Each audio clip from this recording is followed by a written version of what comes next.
What's going on, everybody? Can I say this? Can I say that I always feel bad when I bring the guests on because we always do a sound and audio check before, we start. And I always tell them, here's what we're going to do. It's going to be real quick. It's going to be, 5 minutes. I'll check your audio. I'll check your sound. And then you can go get ready. And then I end up talking to them the entire time. And I'm like, oh my gosh, it's time to start. So I feel bad. So guests, I apologize. But the good news is the guests are all here and they're ready for you. And I want to say that I am extremely, extremely excited about today. All right. I'm extremely excited about today. There's three reasons why I'm extremely excited about today's session. All right. The first is this. The first is, as I look through the comments, and actually, let me make sure. By the way, I would say this is, I have to look down for everyone who's joining us new today. I have to look down to see LinkedIn because LinkedIn is not yet integrated into StreamYard, and that's the platform that I use. But I know the integration is coming soon. All right, so let's see. We're live on LinkedIn, which is good. All right, so now I'm excited about three things. Okay, I'm excited about three things. The first thing that I'm excited about is I'm excited that you all keep showing up every week. So thank you. And not only, and I noticed this, not only are you just showing up, but you're also showing out, right? So I saw right before this, my man, Ron Foster, which I got to look down because I know Ron's always right here on LinkedIn. See there, Ron's there, right? My man, Juan Lee. I see you, Juan Lee. What's up? I see Deb 202 in the house. Donna Izzard, I see you, right? So folks like Ann Thornley Brown, I see them posting all over LinkedIn. Deb 202, I see you posting all over LinkedIn, trying to drive people to come. And here on Facebook, I see you all. I see you. And I really appreciate this. Like I see folks like Brandon always representing, right? My sis Priya, Angelique. I see everybody. I see you. I see everybody. Okay. So thank you, right? Thank you for continuing to show up. All right. And my promise is every time you show up, I'm going to make sure that our hour or sometimes hour and a half or sometimes a little bit longer is going to be a value add to you, right? The whole idea is how you can walk away from this hour being better. So that's one reason why I'm excited. Now, there's another reason why I'm excited here. And I see them on the screen right here, right here. This crew right here says, what's up? Now, I want to tell you a quick story because throughout this entire journey, I'm calling this a journey. We've been on a journey together during this lockdown. You've seen us go from lockdown live to Better with Paul, right? You've seen it be just me. Remember when I used to come to you live and I was trying to show off the Thames right here in London. I was trying to be all bougie with y'all and show off the Thames, right? But then my lighting got messed up. So I just had to do this whole curtain thing, right? You've seen lots of iterations. Now we've got branding. There's lots of things. But as we've grown, another thing has happened. We've had companies reaching out to say, Paul, what can we do to support you, right? We like what you're doing. We like what you're building. What can we do to support this? Tresta is one of those companies. And I'm going to tell you what, y'all, for the first time officially, Better with Paul now is sponsored, right? Today's session is sponsored by Tresta. Now, what does that really mean? And what do I want you to take away from the fact that Tresta is now sponsoring this episode? The first is I want to be transparent. When I started Better with Paul Live, when I started Lockdown Lives, the goal was not to figure out how to monetize. It was just to show up and give everything I had. And the lesson that I believe comes with this is that when you show up and you give everything you have, something will always return to you, always will return to you. And with the dollars that Trust is using to sponsor this, I'm just reinvesting it right back into Better with Paul. And we're going to, as a community, we're just going to get better, right? I'm going to bring on a producer. We are going to get better. So that being said, I want everybody to thank Tresta. I truly want you to thank Tresta. They're showing up right now in the comments. I know Trusta is showing up on LinkedIn as well. I want you to thank Trusta. And when we have sponsors like Trusta, the goal right here, look at this. The goal right here isn't just to say, hey, here's a company that I want you to support. No, I'm only going to bring companies to you that I believe will be a value add to you. That will only be a value add. So let me tell you what we're doing with Trusta. So Trusta is a business phone service, right? So they take your phone, your personal phone number, and they attach a business phone number to that. And then that business phone turns into a super phone. You can do all kinds of amazing things. There's an auto attendant to pick up your calls, to forward your calls. You can record your calls, which is my favorite, by the way, right? There's data, there's analytics, there's unlimited texting. There's a myriad of things you could do with Trusta, right? And so what I asked Trusta to do is I said, okay, if you're going to come in and sponsor, can we give away some of this service? So what Trusta is doing is they are going to give away 3 full year subscriptions to their service, giving it away to you. How do you enter? You enter right here. You go to trusta.com/betterwithpaul. You just enter in your name, email address, your phone number. By the way, you have to have a US number for this. Have to have a US number. And what I'm going to do is at the end of this session live, I am going to draw, or Trusta is going to draw three names, and I'm just going to give you the service. Or should I say Trusta? So look at me already. I'm like, I'm going to do it. No, I'm not going to do anything. Trusta is going to give you free service. And for everyone who doesn't win, you get to use the service for 30 days for free. All right. I have been using this for nearly a year and I love it. So this is what you use to enter to win, right? Trusta.com, better with Paul. So Trusta, thank you very much. Thank you very much. All right. And I see everyone talking about, saying thank you. And I appreciate that. I appreciate, the community supporting Trusta like this. All right. Let's get to the topic. All right. Let's get to the topic. The topic, and this is why this topic is so important. The topic is so important because let me give you some data, right? Let me give you some stats. You see the paper right here. I'm about to go in on some numbers right here. I just read that the UN is projecting that by the end of June, 200 million people, 200 million around the world will be unemployed as a result of COVID. 200 million people. Let that set in for a second. So there will be people watching this right now. I see you, right? I see you who have been let go as a result of COVID. And I'm curious, if you have lost your job or you've lost a project, if you've lost income as a result of COVID, go ahead and say me, right? Let's see how many folks watching this have lost a job as a result of COVID. That's one. But it gets crazier. Point number 2, I only have 3 points. Point number 2 is this. By the end of June, so economists are saying by the end of June, it's not 200 million, it's not 300 million, it's not 400 million. It is 500 million people. 500 million people around the world will be adversely affected by COVID. So what does that mean? That means 500 million people, they still may have a job, but the job may be, now you may have a pay freeze, or now you may be making less, right? You have to take a pay cut. Now you're going to have less hours that you can work, right? 500 million people will be affected, right? Adversely affected by COVID. But then let me hit you with the last point. And by the way, if you've been adversely affected by COVID, let me see you, like my sister right here, Maxine, is saying, yes, she has. All right, now let me hit you with the last point. And this is the point that I haven't seen a lot of people talking about in the news. And this is the one that got me the most.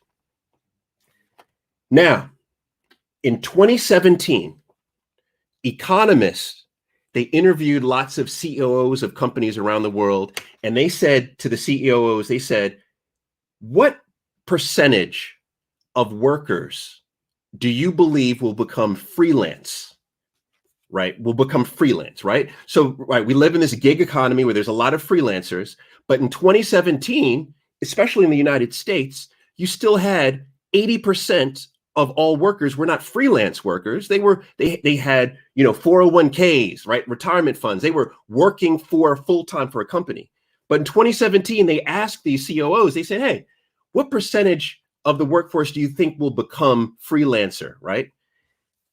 In 2017, they projected that in 10 years, so in 2027, that one half of all US workers would be freelance, which is massive, right? So you think about that. That means that out of every two people working in the United States by 2027 would in essence be entrepreneurs because they're freelancers, right? That was before COVID. Here's the jaw drop. What do you think COVID has done to that number? Now, economists project that not by 2027, but by 2023, right around the corner, I'm going to look down on this. This is crazy. All right, you ready for this? By 2023, 60 to 75% of US workers will be freelance. Man, if that right there is that's mind blowing. What does that mean? Here's what that means at the end of the day. What that means is that we live in an entirely new economy where you must become an entrepreneur. Whether that means you start a full-blown business like some of my guests have today, or that means that you're just a freelancer and you're looking to monetize your skills and your expertise. Now you must rely on you. There's no question about it. The new economy is here. There's no question about it. So the question today is, how will you do it? How are you going to start your business? How are you going to monetize your skills? Or how are you going to grow your skills? How are you going to do it? That's exactly what we're talking about today. And the beauty of these guests today is that all of the guests here, including myself, have launched a business or grown a business during a recession. So we're specifically talking about today, how do you start and grow a successful business in a recession? All right, here we go. I see the questions already. I see we're at a full, I see we've got a full audience right now. So here's what I want to do. I want to bring on our first guest, okay? I'm going to bring, I like to bring on guests one by one. Our first guest, right? Guests plural, because they come as a team, right? Our friends, actually all the guests are friends of mine. These first guests, I love, and I desperately wanted to be a part of this conversation because I think they represent small business, which by the way, that's 98% of all business around the world.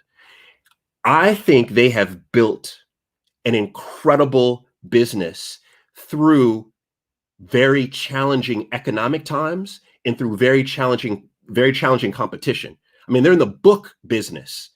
Amazon, hello, right? They have some of the best competition in the world, but yet founding their company in 08 and 09, they are not only still here today, but they are thriving as a business. And I am honored to have them. They're friends of mine. Here we go. From Washington, D.C., we've got none other than Derek and Ramunda Young. What's up? What's up? How you doing, man? Hey. Everybody, warm welcome in the DMV. Folks, you guys are looking good. Thank you for being here. Thank you. All right, so you know where I want to start with this is that actually give everybody just a real quick taste of your business. What do you all do? Absolutely. So we sell books, but we not even just sell books. We create experiences all centered around Black books. And so those experiences happen online. They happen in our store where we are right now in DC. But it was important for us to incorporate our culture and our community in those experiences so that self-esteem and self-confidence will be impacted by every book that's on the shelf here. So it's a bookstore, but it's also creates and connects community, which is important to us. There you go. One of my favorite bookstores in the world. I've been there with my boys, right? I love mahogany books. So here's the question, right? You all started, when did you find the company? Was it in 08, 09? 07, 08, yep. Yep. 07, 08. Okay. So this is right in the middle of what was called the Great Recession. Mm-hmm. Right? I'm curious, did you even consider when you founded the company that you were in the middle of a recession? I don't. Yes, it was definitely a consideration. It was part of the conversation we had because we were doing a number of things at the same time, buying a house and all this other stuff that was impacting it. But I think first and foremost for us, it was where our competition was. And you kind of talked about that before. So I think a lot of our focus was if we're going to succeed, not just now in 08 or 09, but 10 years from now, what type of experience would we need to create that would withstand all the challenging times, whether it was the economy or our competition. So for us, that's really what the focus was, and just refining what would allow us to succeed against all odds. Okay, got it. So here's a question then. If you had that much vision, right, in 08, right, which I found fascinating, right, that you had that vision in 08, now reflecting back on all the things that you've done, right, what would you tell yourself if you could go back to you 2008, 2009 in order to better build your business, right? Because there's so many people that are watching right now that this week, this month may be day one for them, right? So almost what would you tell yourself, but almost what are you telling them as what they should consider about the economy as they build out their business? Yeah, I think too. And Derek said, we were aware of the recession, and we talked about it. But I think for me, I don't think it really set in that it was a recession. I think for me, it was more of do it now, execute now. And for me, it was just how do we put our heads down and execute now? We had talked about it for, about a month, not about a month, about a year or so, about something that we really wanted to create that would help us to be connected to something that was greater than us, greater than our community, and that we wanted to make an impact. But we were talking about it. And we had just had a baby at that time. And what I want to tell people, there is never a good time. It will never be the perfect time.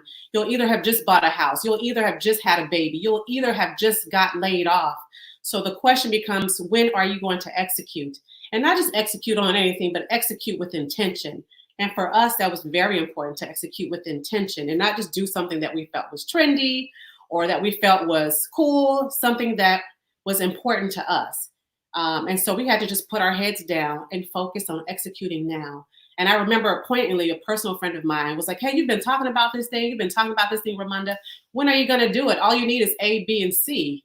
And I got all up in my feelings a little bit. Right, she said, what's stopping you? And she said, throw that website up and make it happen now. And so I think that's what I want to impress upon people. There's never going to be a perfect time.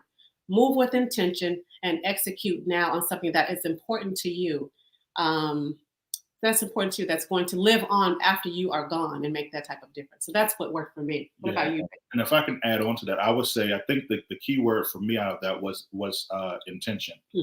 Because when you're executing with intention, that means you're looking at all the details. And even if you're even if you're wrong about them, the fact that you are you're doing the work, you're doing the due diligence to figure out how to execute, and then you're following up on that action will teach you through your work what the right decisions need to be. So some of the best decisions we've made came out of wrong decisions that we made, right? We're trying to figure out just how to make stuff happen. So I would say definitely be intentional. Definitely do the work, but be intentional. You have to do both of them at the same time. Because if you're not doing the work, all the study or research you do doesn't mean anything because you haven't put it into practice. Yeah. You don't know how your customers will respond to it. So you have to, my background is marketing. So you create, you test, you study what the results are, and then you go back out and you put something out there again and test and figure out how they respond to it. and you just have to keep doing that iteration over and over and over again. Yeah. I tell you what, Derek, I think that what I see, it's interesting. I always see what people comment with, right? And I see that there's this common theme that they picked up from what the gems that you both have dropped. And that is, just do it now, right? Execute with intention. But as you're executing, basically you're identifying, well, what is happening, what's not happening, and then how can you just make it better, right? How can you reiterate and how can you make it better? I see also my sis Teresa Royal Brown on LinkedIn says, I also love seeing couples together, having a business together. That's what we're talking about. So we may talk a little bit more about that. So Derek and Ramunda, everybody say goodbye. They're coming right back. They're coming right back to the panel, guys. So I love it. Couples. I see the hearts going right now on LinkedIn. We love the couples. Now, my next guest, who actually runs her business with her husband, right? So this is a theme that we've got going on Better with Paul today. But our next guest is a friend of mine. I honestly don't know how long I've known Violet. I feel like it has been years and years and years and years. But I'm going to tell you what, she's one of the most astute business people that I know. And she's built what I believe is the largest dating agency, right? I'll call it dating agency in Asia, right? She and her husband have been phenomenal in executing. And the big reason why I wanted to have Violet on is because I believe that Violet's operational skills are incredible. And when I look at a lot of entrepreneurs, it's like so many entrepreneurs are great with ideas and great with marketing. But when it comes to the execution that Derek and Ramunda were just talking about, they fall flat on it. And Violet is someone who executes masterfully. So coming to us live from Singapore, I want everybody, LinkedIn, get ready. I want everybody to give a warm welcome to my sis, Violet Lim. Here she is. Hi. Violet, what's up? How are you doing? I'm great. Holding up. It's 12 a.m., 12:30. See, Violet, thank you. Thank you so much. See, Violet is a winner. It's past midnight. It's Saturday in Singapore. Yeah. So Violet, let's actually, can you give everybody a taste of your business before we get into the question? Okay, so we have been in business for the last 16 years. Very quickly, my background, I read law, like work in a bank, saw that a lot of my colleagues were single and not dating, and was just wondering why. And then I realized that, they are just too busy, did not have the opportunity to meet someone. So, I came across the concept of lunch dating, thought it was fantastic. And that was the reason why I decided to quit my job at a bank and started a dating and matchmaking agency with my then boyfriend, now husband. And currently we are in 5 different locations here in Asia. So we're in Singapore, Malaysia, Hong Kong, Indonesia, and Thailand. And we have different products ranging from lunch dating to dating app, online matchmaking, as well as coaching. So that's us in a nutshell. Look at that. She's doing it all. Right? And I love how she just slid that in, my then boyfriend, now husband, right? Yeah. Business can be good when you are with, it's interesting because I run my business with my wife. So now, Violet, here's the $1 million question for you, right? Yep. Especially because I really consider you to be an operational mastermind, right? So you founded your company. When did you found your company? In 2004? 2004, that's right. Yeah. In 2004. Okay. So you went through that 2008, 2009 global recession, right? Which kind of rocketed everybody. Yeah. But I feel like your company has steadily grown, right, over the years. What are 2 or 3 things that you did, especially from an operational standpoint, to not only survive the recession, but to accelerate your growth throughout the recession? Yeah. So I'm so glad you asked that question. And this is really something that I would love to share with entrepreneurs out there, because honestly, when we first started the business, it took us a long time to go to the next level. Like for the longest time, we were kind of like very flat. There were a few things that we did that really helped us to, go up that S curve. So first and foremost is really building up on a culture. So I realized that having the right team is very important. More importantly is to make sure you have the right culture and instilling discipline as well. well. So we really operate on a rhythm, like we have our daily huddles, we have our weekly meetings, we have our monthly catch-ups, and then quarterly reviews, and then annual town halls. So it just goes like clockwork. Like when I first read books about this, I was just thinking like, isn't it too much? Why must you have all these rhythms and things like that? But I realized it's so crucial because, like if we do not have a system, we are just running blind. So by putting in matrix, by tracking it all the way, that really helped. The other thing that worked really well is really to have a very clear vision and mission of why we are doing this. So our BHAG, Big Hairy Audacious goal, is to create 1 million happy marriages. So that's really something that drive my people, drive my team moving forward. And with that, we dare to dream big as well. So I remember at a town hall, I was like talking to, having this conversation with my management team. And I say, okay, like in this time, in this period of time, we are going to grow 5 times, so I mentioned a figure to them. And I think everybody jaws kind of dropped. And like, I think Violet has gone mad or something. And then I made all of them stand up, and say that, kind of like recited a vow. Like, okay, like at this date, like at this time, we are going to be this company. And I think, they are kind of like, okay, I think I don't have a choice. I will do it. But, like 4 years later, we were there, like we were at that figure that we wanted to be. So I think that really showed us, show me that it's important to just dream big, have a goal, and just go for it. And last but not least, I would say, really to stay hungry, to just keep learning and pivoting. So, we started off as a completely offline business. So it was like, office, like files and things like that. But of course, we know as dating business, we need to really, really like reinvent and also understand what is happening on the ground. So we put in a lot of technology into our business, like now we are even looking at AI. So, and right now with the COVID-19 situation, we have gone virtual. So, we have done virtual consultations, we are doing virtual dates, we are doing virtual speed dating events, and even running a lot of webinars. So I think, just really understanding what's happening on the ground and not be afraid of it, and rather just see, okay, this is the situation, what is the best thing that I can make out of it? So yeah. I would say that's how we just keep going and building the business. I love it. I love it. You know what I most love, actually, Violet, is the part where I know in your mind you were like, I know my company thinks this is crazy, but I love that you had the BHAG and you made them recite it. And by the way, for you guys, that as Violet said, BHAG, Big Hairy Audacious Goal. I think that comes from maybe Jim Collins, Good to Great. That's right. That's right. Yes.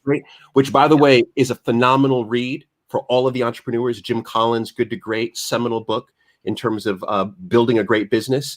But I believe we all need to have a BHAG, and that perfectly connects with what Ramunda and Derek just said, the intention, right? What is that audacious goal? And that's what drives you. So Violet, thank you very much. All right. Thank you. Violet's coming back, guys, from Singapore. Hopefully, when we come back, hopefully Violet's not like sleeping because it's so late. All right. Last but not least. See, I told you the panel is fire, right? The panel is fire. I'm just telling you right now. Like, I'm so proud of my curation skills because the panel is fire. So, by the way, real quick, if you agree that the panel is fire, let me know if you agree. Now, I intentionally said that before I bring on my last guest. So my last guest here is someone who, if someone came to me and said, Paul, I want to start a business and I need to know how to navigate, I need to know about, fundraising. I need to know about partnerships. I need to be more media savvy. I need to understand what government support is out there for me. How do I navigate almost the politics of business? 100%, I would send you to my next guest. My next guest, I see, has been all over the news. In particular, MSNBC loves her. And she is someone who, quite honestly, is leading a very important topic that's not getting enough play, and that is how Black and brown businesses are being underrepresented in the support that they're getting from the government. She is a former CEO herself. She's an investor. She's an author. She's all around just awesome, right? Here's my sis, Natalie. Lena Nino. Everybody, round of applause. Round of applause. I wish MSNBC introduced me that way. I think, it would really be fire. You know, they should come talk to me and I can work out the introduction for you. We will figure that out. We will absolutely figure that out. Thank you. Thank you. Yeah, thank you. Thank you for joining us. I know you mentioned you're in LA. I am. I'm actually, I'm based in New York, but I've got family here, and the mamas and the grandmas need me to stay close, so I'm with the fam. There you go. All right. So look at that. We're stretching from LA to Singapore. I love it. All right. So let's get down to business. Okay. I know this is a topic that you are fired up about, and I'm ready to be a student, right? And so my number one question, right, is, well, actually, give everybody a quick feel of all your wonderfulness, all the things that you've done in entrepreneur land, just to set that stage. Okay. So I'm a retired, or as I often like to say, a recovering tech entrepreneur. I had a career in that space in deep tech, machine learning, natural language. I mean, just really deep tech algorithms. If anybody has ever used Google in Turkish, Hebrew, German, Spanish, French, etc. My last company that I stepped down from in 2011 was in that space. Upon leaving the tech space, I decided I wanted to pay it forward. So I founded the Center for Women Entrepreneurs that is at Columbia University and lives within Barnard College, the women's college. I decided I was going to help the next generation of women figure out how to navigate what I navigated and hopefully have a little bit of a leg up. I wrote a book in order to scale myself because, you can only get so many people in a classroom. And it's called Leapfrog, the New Revolution for Women Entrepreneurs, in order to figure out how to navigate all the places that especially women of color are often locked out of. And then lastly, in 2016, I decided to be a full-time investor. And that's when I started really focusing on investing in companies that can prove to me that they're impacting women and, if possible, the planet at scale. Okay, there you go. All right. So I just did a few things. For the record, Natalie, you are Jamaican. I have 3 jobs. Probably like 5. I'm giving you honorary Jamaican status right now. I'm American. Hey, my mom's Caribbean, Colombia. Oh, there you go. Okay, that's official. That's official. All right. So now, all right. I talked about, we were joking about MSNBC, right? But you really have been on MSNBC quite a bit. And you're talking a lot about really the disparities among businesses that are run by people of color and not being able to get government support in this time. But here's my question. My question is if you are an entrepreneur right now, so let's say you've just started a business or you're thinking about starting a business, what are some of the top resources that are available to us, right? And how do we get access to those resources? And by the way, I want to give you kudos because something that you said at the very beginning is you started to use the term freelancer and entrepreneur interchangeably. I love that because I often say that freelancer is just a word that entrepreneurs use to charge less. You're an entrepreneur. If you're an artist, you're an entrepreneur. If you're an athlete, you're an entrepreneur, right? And I think that for anybody starting right now, it's beyond the government because one of the challenges with the government in the U.S. and executing some of the stimulus is that they've leaned on the private sector and the banks to distribute some of these, in this case, over 500 billion loans that are intended to help small business. And what has happened, of course, is that by all accounts, it looks like over 90% of Black and brown business owners are being locked out of those. And that isn't necessarily something that if you look at the language of how they're distributing, it doesn't say we're going to distribute 500 million plus in loans for small businesses, but we're going to intentionally lock out Black and brown founders. But what they did is they allowed the banks to do whatever they wanted. And so what we know from research over the last 10 plus years, if not more, is that Black and brown founders have historically been locked out of those worlds. So to your question, what are the things that are available to us? It's free money is what I would target first. There are organizations, for example, Salesforce right now is accepting applications to get grants for small businesses. There's an organization in the US called Local Initiative Support Corporation, LISC, that also has a grant application right now. There's a crowdfunding website called I Fund Women that has initially released some initial grants, but then what happened was that other people started to contact them and say, we need somebody to distribute our grants. We're a foundation, we're a high net worth individual, we're a corporation. So I Fund Women created a universal application. So you can apply once into I Fund Women's universal application and then apply automatically to all of the different grants that they're distributing. Internationally, you have other organizations that are either local within a certain country, within a certain region, within a certain city. Again, foundations, high net worth individuals, corporations, but some of them are multinationals like Facebook. Facebook currently is accepting applications for small businesses that are located any place where Facebook physically has locations and staff. I don't have the full list of countries and cities, but I know that it's international. And that's where I would go first. Absolutely go for the free money first. After that, of course, you do have different kinds of loans that are both private and sometimes government subsidized. And I want to just say this, crowdfunding is the one category of financing where women are disproportionately more successful. So double down on crowdfunding. More than ever, our communities have always stepped up for us, but they're going to step up for us even more. And the crowdfunding platforms, whether it's equity, whether it's crowdfunding debt, or it's just one of those things where you pre-sell your product for people in advance, any of those scenarios, crowdfunding is something that we really have to lean on right now. Okay, I love it. I love the crowdfunding. The list that you just gave was amazing. Salesforce, I Fund Women. You mentioned Facebook. What was that second one you mentioned? Local. It's LISC, LISC, which stands for Local Initiative Support Corporation. Okay. And now there are plenty more, and those are the ones that are top of mind right now. But if you have the ability to carve out a little bit of your time or somebody on your team to be able to just sit and explore and find those kinds of opportunities, what I'm saying is right now there are a lot of them. Gotcha. Now it's interesting. Lauren Mobley right here. She and I are thinking the same thing. The moment you said crowdfunding, right, in disproportional way, I was thinking crowdfunding. Let's talk about this for 5 hours. But here's the question, right? You broke down. You can crowdfund for debt. You can crowdfund for equity, right? What is your kind of gut general advice for someone who just has the idea? Maybe they've tested the product a little bit. They're solopreneur. What's the crowdfund strategy, the 1, 2, 3 crowdfund strategy that you've seen be the most successful?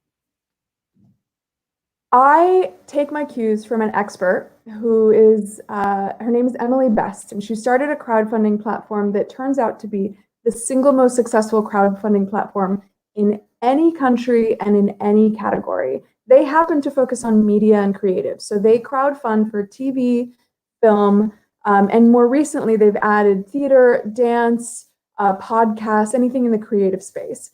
And they have the highest success rate of any crowdfunding platform. And one of the things that I learned from Emily Best is that people believe that when somebody launches their crowdfunding campaign, say May 1st, right?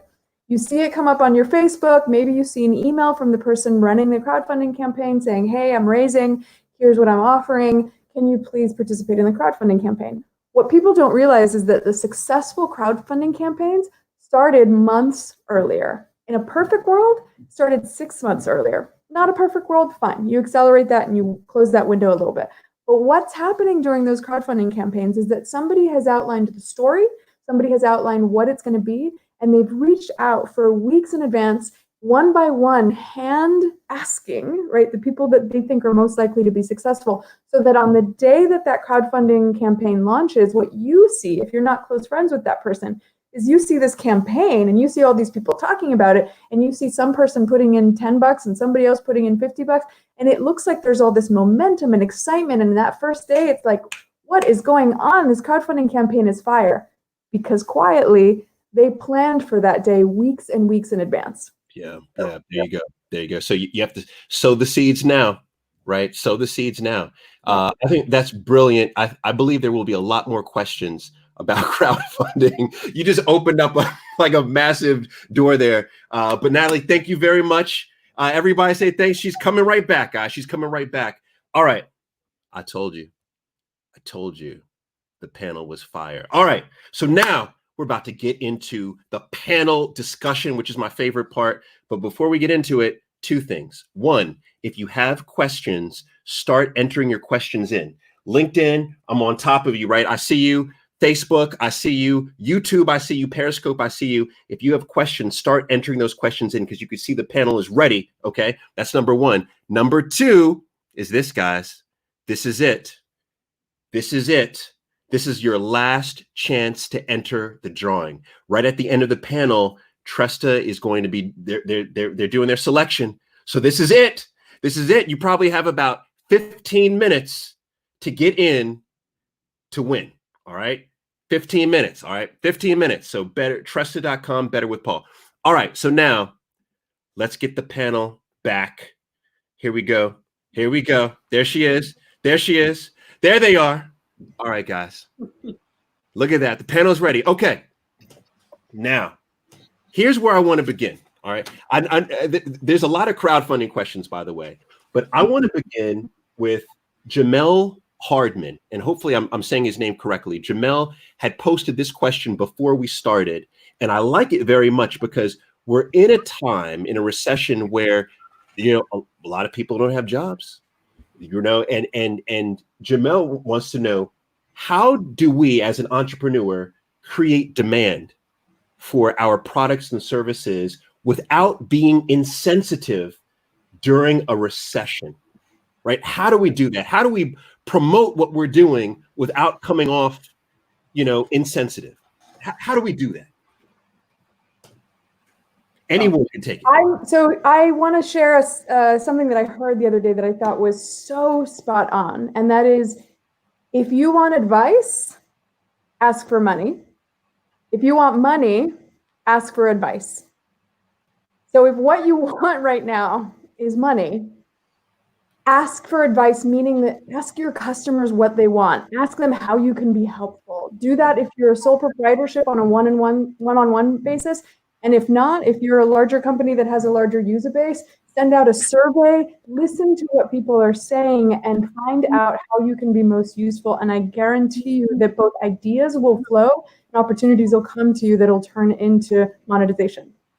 Yeah, and just to piggyback on that too, I think adding value, right? So we could be out here sharing our products, buy this, go get this, but how are you really showing value? And for us at a bookstore, every time, I shouldn't say every time, but most times that we post on social media, we're always saying, hey, we know you're at home. We know you may be by yourself. So not being tone deaf to whatever's going around us, because again, we could say buy all our books, but people are going through a tumultuous time. So how do we, as we show what we have, show that value, show that we could have some of the most autographed books, but understand that you're at home by yourself and may not know what to do. But I think showing value is the biggest thing right now, and doing it in a way that you don't seem tone deaf. Even in your post, mention that, we're in a pandemic. It doesn't have to be doom and gloom, but also mention it because it shows that you're aware of what's happening. But showing value over and over again will always have people rise to the top to want to know what you're doing. Right. No, I can add to that real quick. I would say that means you have to know your customer. Mm-hmm. One of the things we did when the lockdown began is recognizing that a lot of our customers have kids, grandparents, have grandkids, and knowing that their kids are now at home, they still want their kids to be educated, to have opportunity to read books, to not be on a screen all the time.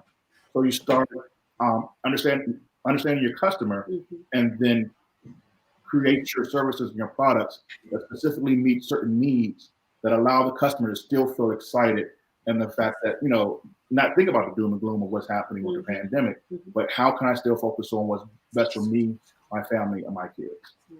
Okay. Yeah. You know what I love about that is throughout the whole Better with Paul series, we've been talking a lot about the customer avatar, the pain points. And what I find interesting about a recession is I think it becomes easier to understand the pain point of your avatar, right? They become more transparent. There's not a lot of fluff. So those are great answers. So this one comes from Drew on YouTube. I see a lot of YouTube questions today, which is awesome. And I like this question, right? Because Drew's like, look, right? I'm a worker. I work for somebody else, but I want to be an entrepreneur, right? I'm a worker, but I want to work for myself. What do you tell Drew? What can he do today to break from, I think a lot of his mentality, but how does he break from being the worker and transition into an entrepreneur? I'm happy to start.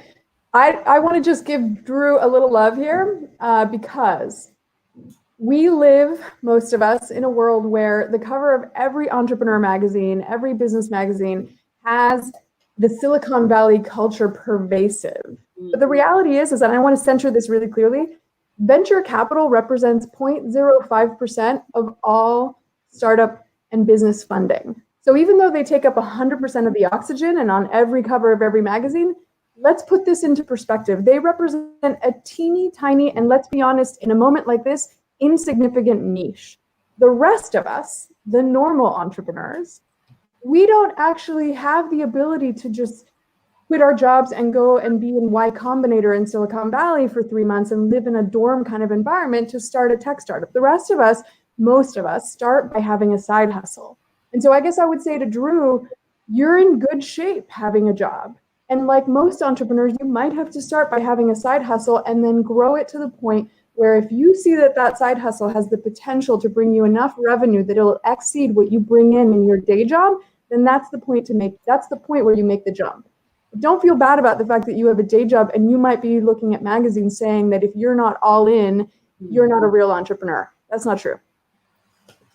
Yeah. To add to that, I would say that sometimes we have something what I call analysis paralysis. So you just keep thinking about something, you keep thinking you want to do it, but you like after a while you just end up not doing it because you just get confused or you get worried. So I think the first thing first is if you have an idea, like just try it out. Ask people about it. Do a survey. Or what I've done a lot of times is I'll just create websites and just put it out there. Run a few ads and see if people are actually going to buy it. Are people willing to actually put money down for it? Because if nobody's going to put money down for it, obviously then there's no need for such a product or such a service. So I think these are just things that you just need to take small steps. Like don't keep worrying that is it going to work out or is it not going to work out. Like the way I see it is that you just need to take that leap of faith. Just try it out step by step and see whether if it's going to make it.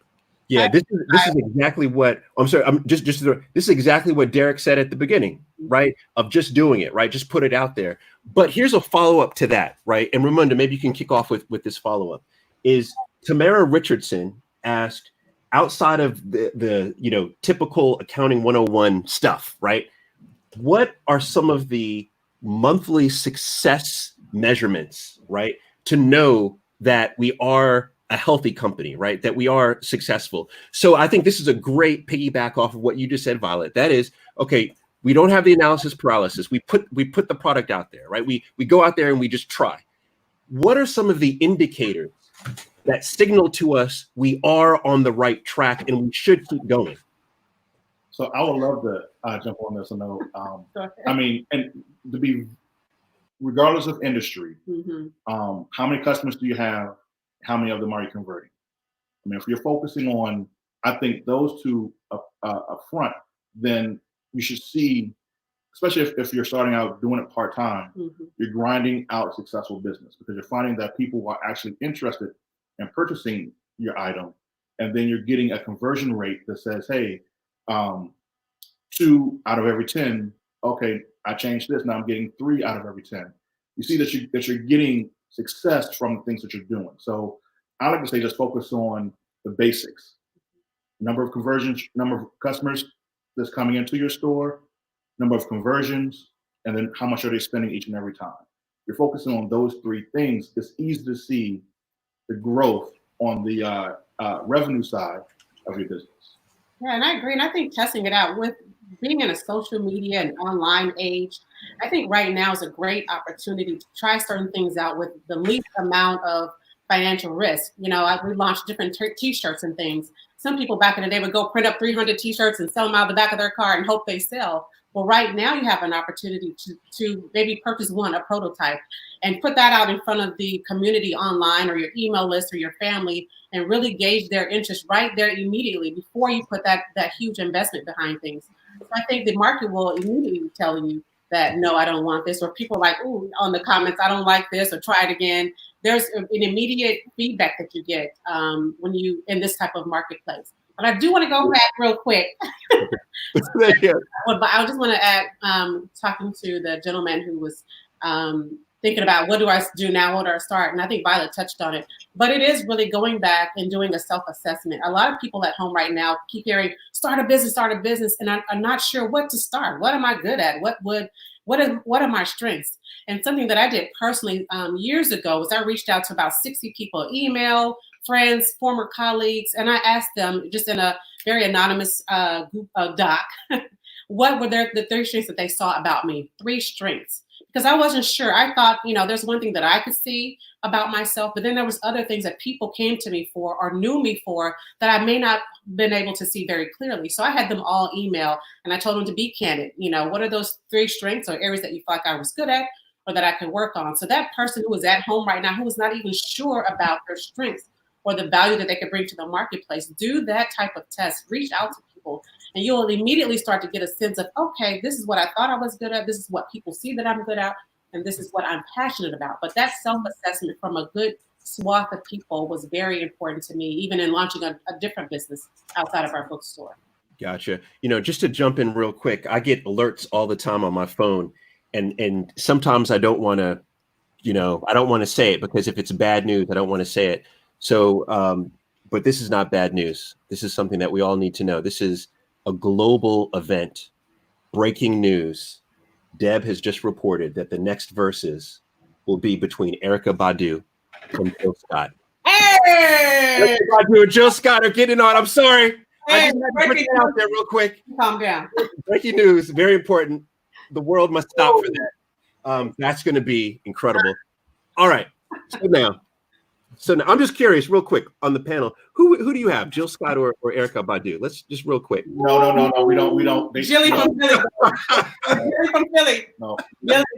Yeah. Listen, Erykah Badu DJ'd my 39th birthday party. I am loyal for life. Oh my goodness!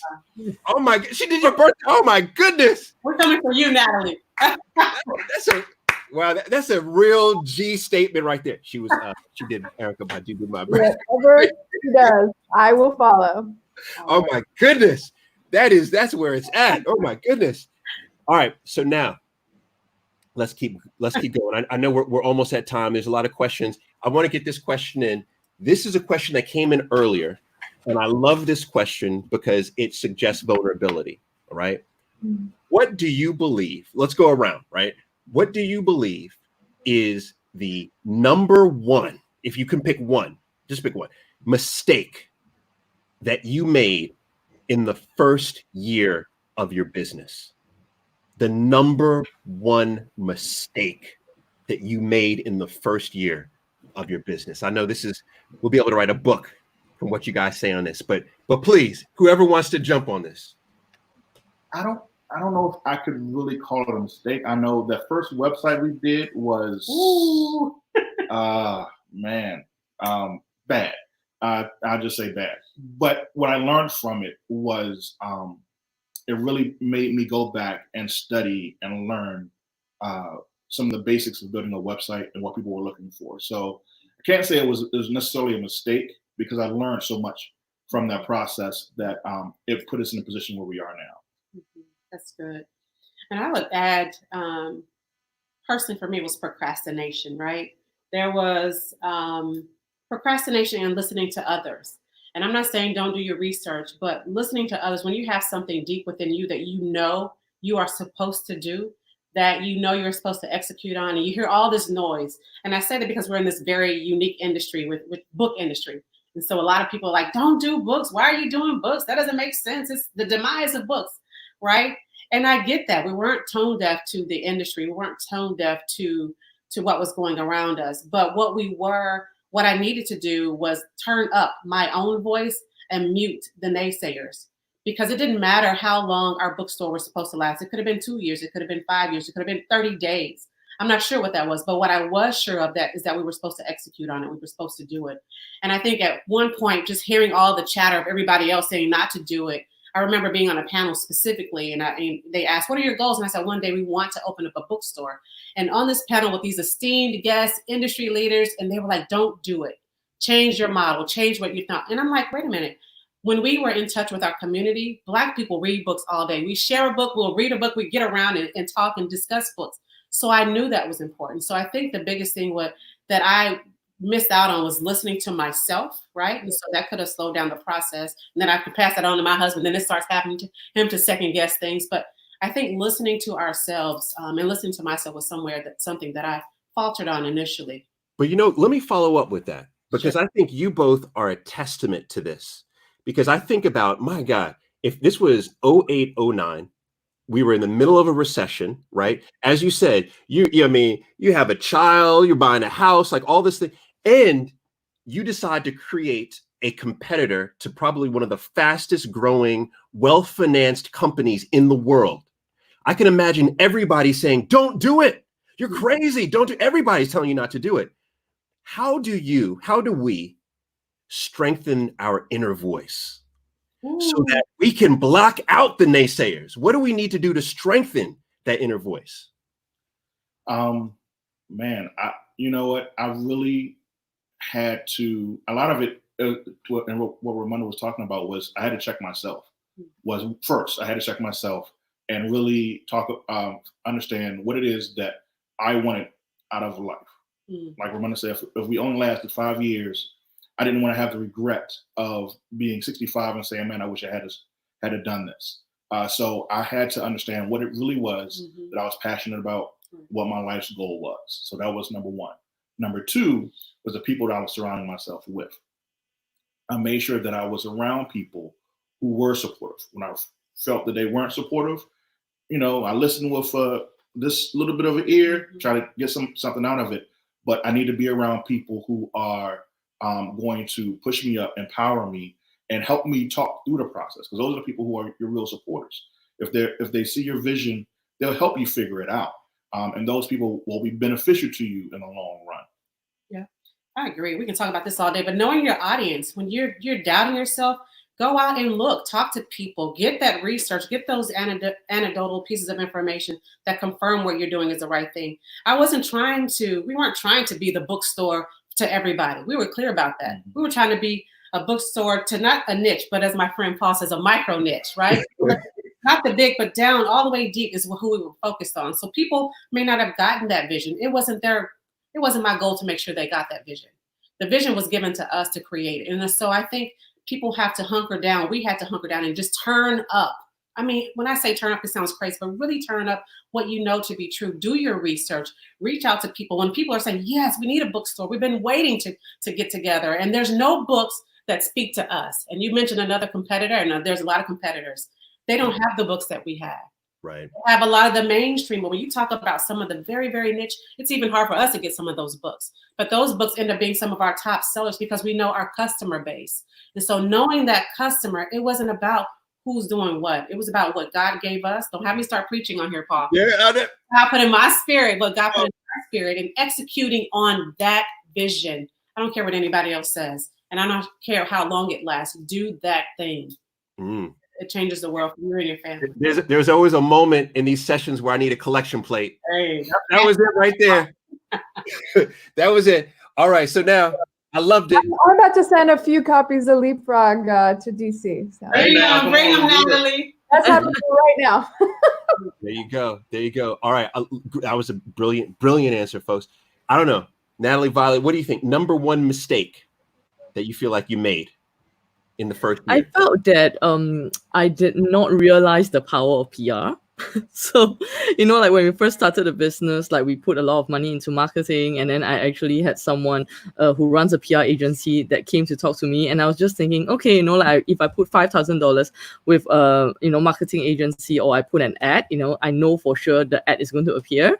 And I was just thinking like, okay, if I'm going to invest $5,000 with a PR agency, how far is that going to get me? And that was such a huge mistake, because once I started, like really working with a PR agency, like maybe 1 or 2 years later, or even like doing my own PR, I can see that that's actually one of the things that we really missed out on, and that really helped to grew the business like crazy, because I think, you know, when we are doing marketing, it's like we saying that we ourselves are good, but when, you know, it's PR, it's someone else that's, you know, like giving you the credibility and helping you build up on your reputation. So I just think, you know, there are actually so many opportunities to get PR on. And what I've been sharing with a lot of entrepreneurs out there is that a lot of times, you know, we kind of see like media as, you know, something very far or something like way above, you know, and we are not able to reach it. But I think we really need to relook our relationship with media, because at the end of the day, they are always looking for newsmakers. They're always looking for news. So it's really, how do we pitch our story to entice them? And that would actually, you know, like give your business a great head start. Yeah, I agree. And also too, I think with media, we have to realize that it's not just about being on the MSNBCs that Natalie's on, right? It's also about being on the smaller blogs. I remember when I got started, I was happy to land on a blog that was getting, you know, 10,000 views a month, right?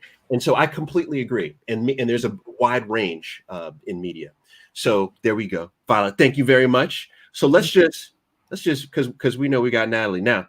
Natalie, before you tell us about the mistake, can I tell you that every time we do these sessions, when we're done, I walk back into the room here, and my wife says, "How'd it go?"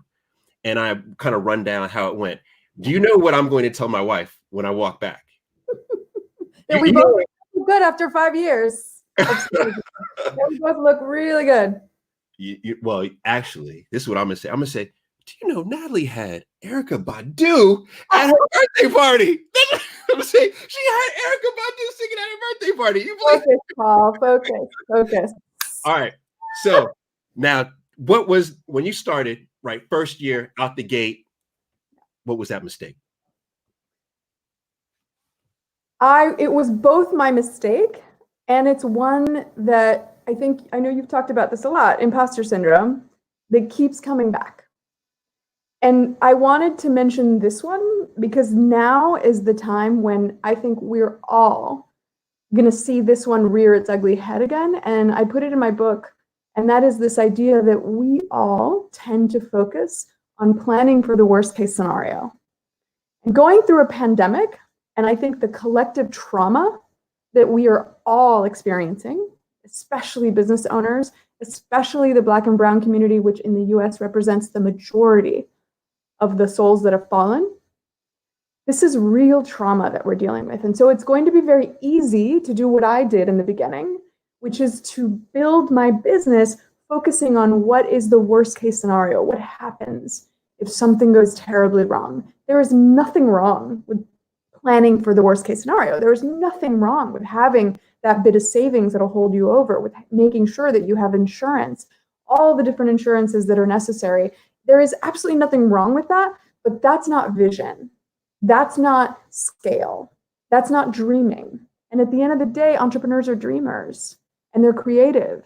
And you don't function creatively by planning on the worst case scenario. What you need to do is plan for the best case scenario. And what I have found, and the mistake that I've often made and that I've seen other entrepreneurs make, is that you're a fashion company, you're producing, 50 units a week, and suddenly you get an order from Saks Fifth Avenue, from Barney's, from somebody, and they asked for a 10,000, unit order, and you choke.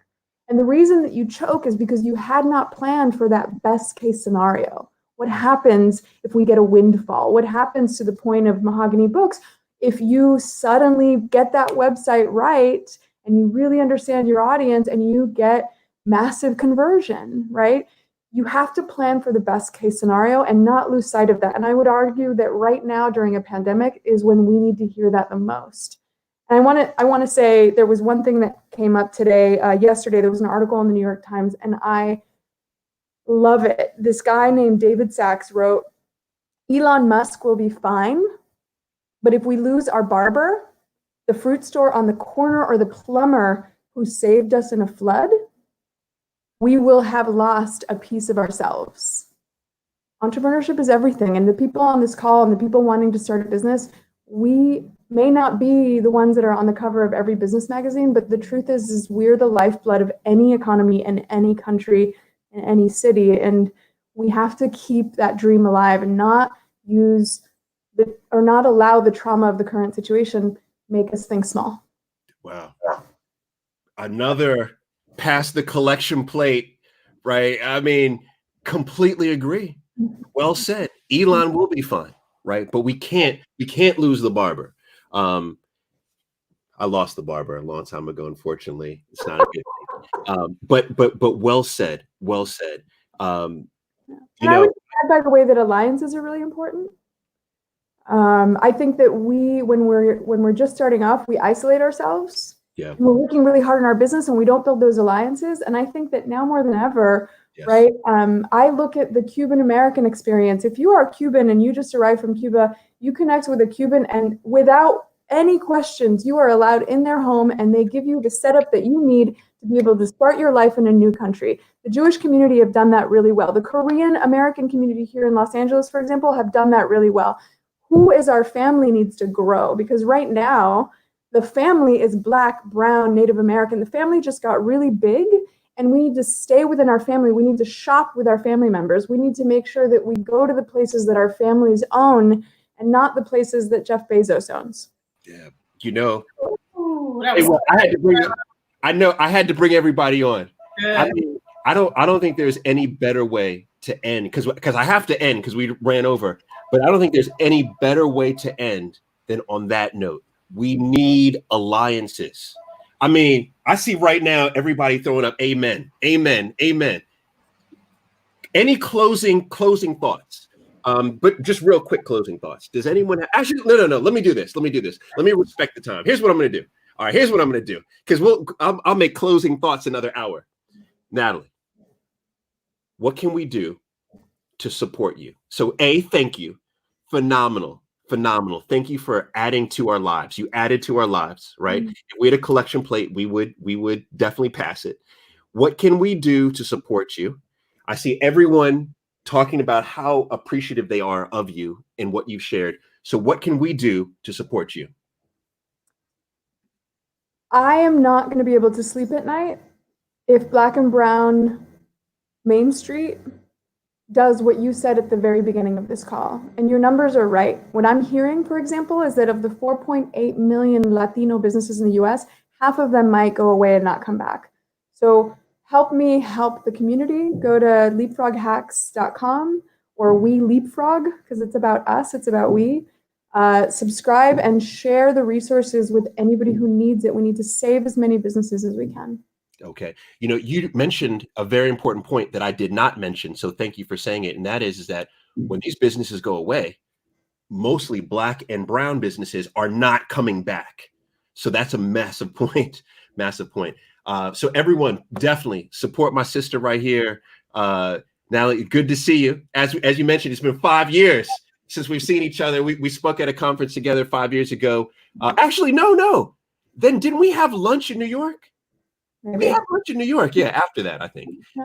But anyway, so good seeing you. Everybody go to Leapfrog Hacks. There we go. There she goes, Natalie. Be safe. All right. So next up, I'm going to bring on my sister Violet, because it's late right now. It's past 1 a.m. in Singapore, and she's holding strong. So everybody, big up to Violet, MVP, right? Past 1 a.m. What can we do? I'm sorry. First, Violet, thank you. Thank you for sharing with us. Thank you for having me. Yeah. It's an honor. You're a dear friend of mine. I appreciate you just accepting and then showing up. And secondly, how can we support you? I would say that, like what Natalie has mentioned just now, is so important to support small businesses right now. And actually, I'm part of this group of matchmakers, so I think, if anybody out there, you are looking for a matchmaker or you are interested to be a matchmaker, please check out matchmakinginstitute.com. Like from there, like if you're interested to start a small business as well, actually, that's how I got started.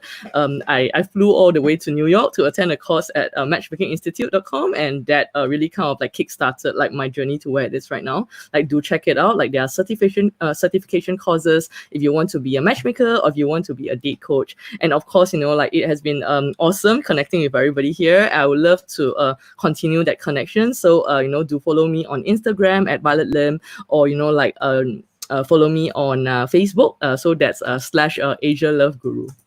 Okay, so everybody, that was Violet Lim on Instagram, and then what? Asia Love Guru on Facebook. On Facebook, Asia Love Guru on Facebook. Also, I just want to mention that Violet's talking about Matchmaking Institute.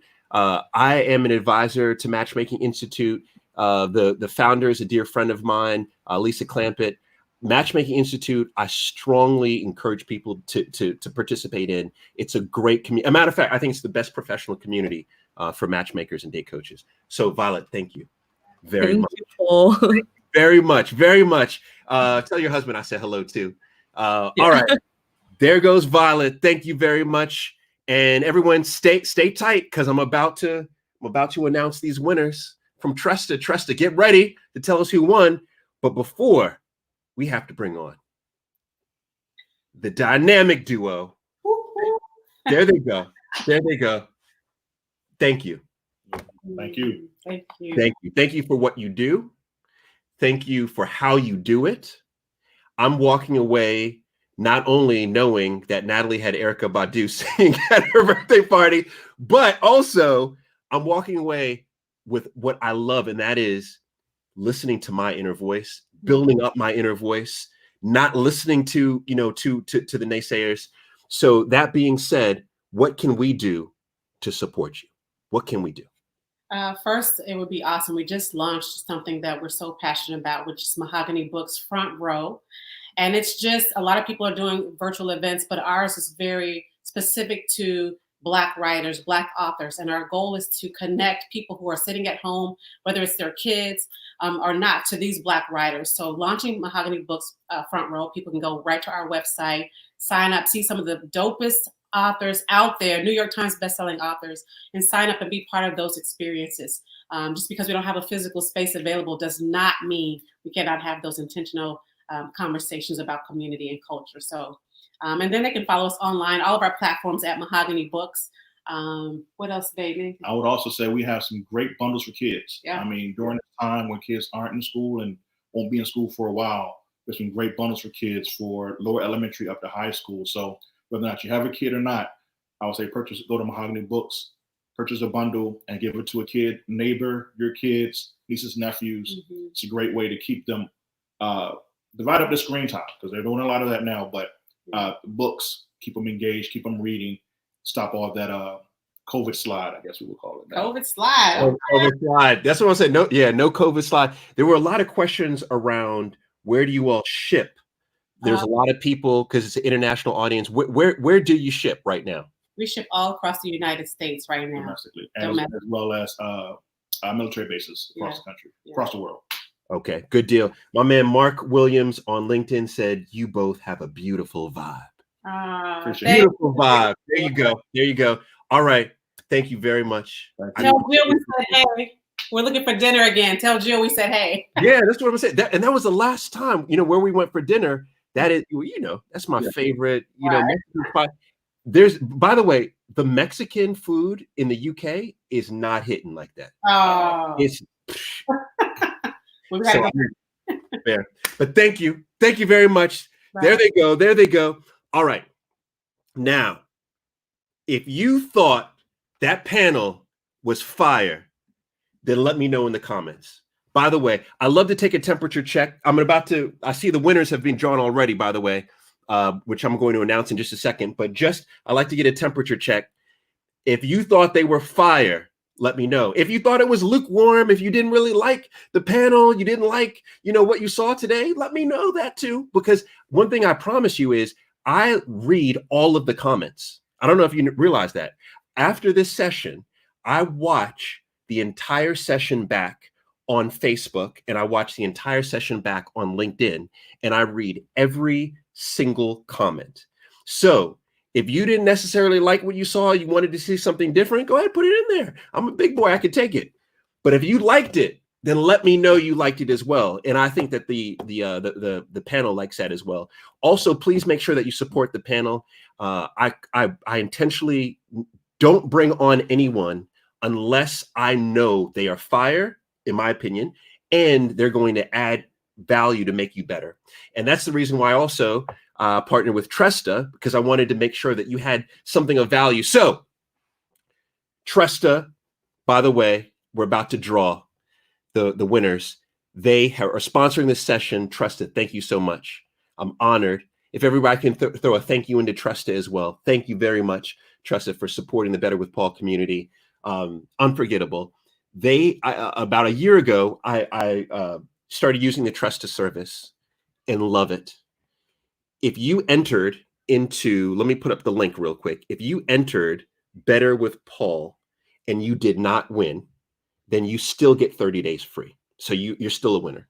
Also, if you live outside of the United States, now there's a rumor, I don't know if Tresta wants me to say this, but there's a little rumor that Tresta may be servicing folks outside of the United States, possibly by the end of this year, if not earlier. So follow Tresta, right? Stay tuned to them coming outside because it's a phenomenal service. So if you didn't win, by the way, you still get 30 days. It's all good. But let's see who won. All right. Let's see who won. So Tresta has said that the winners, the first official winners of the Better with Paul giveaway, we've got Ty Brown, we've got LaShonda Bracey, and we've got my man, Tony Alexander, which, by the way, Tony has shown up for every single Better with Paul. He is well deserving of this one. I want to give a round of applause, you guys. Ty, LaShonda, Tony, round of applause. You get a full free year's worth of business service from Tresta. You're going to love it. You're absolutely going to love it. So that's it. That's all I have, guys. That is it. By the way, Ty, LaShonda, Tony, Tresta will get in touch with you, and you can start using that literally tomorrow. All right. I just want to say some goodbyes real quick. I want to say some goodbyes. I want to say goodbye to my man, OC. I see OC. I see you, my man, OC from the UK. Let's go to LinkedIn real quick. I see my sis, Sherry Williams, right? Saying goodbye. Jennifer Hamilton. I see you. LaShonda Bracey. She's happy. She's happy, guys. Teresa Royal Brown, Cheryl Stallings, Tanisha Baxter from Jamaica. Phyllis Jackson says, this is my first dance. Thank you for the invite. Phyllis Jackson had a good time. Ron Jackson, Daphne Posner. Let's go back. Let's see what's popping on Periscope. My sis Mona, right? I see Kim. I see you, Kim. Angie, I see you. Sarah, I see you. Kev, I see you. Ches, I see everybody. I see the whole Jamaican massive right now on Periscope. A lot of Jamaicans on Periscope, by the way, right? The alliance is building on Periscope. I see folks saying great show. I see it all. By the way, loved the goodbye from Kenya and the UK. We love it, right? I just want to say thank you. You know, every Monday and Friday, we show up here, 12 noon Eastern Standard Time. I'll be back on Monday. Mondays are Mentor Monday, where it's just me teaching. I always try to drop a few surprises. We'll have a tribe. And the next Friday, I've got an incredible panel lined up as well. Hopefully they match up to the standard of this panel. So panelists, thank you. Everyone, thank you. Tresta, thank you. God bless. Have a phenomenal weekend, and I'll see you on Monday. Take care, everyone.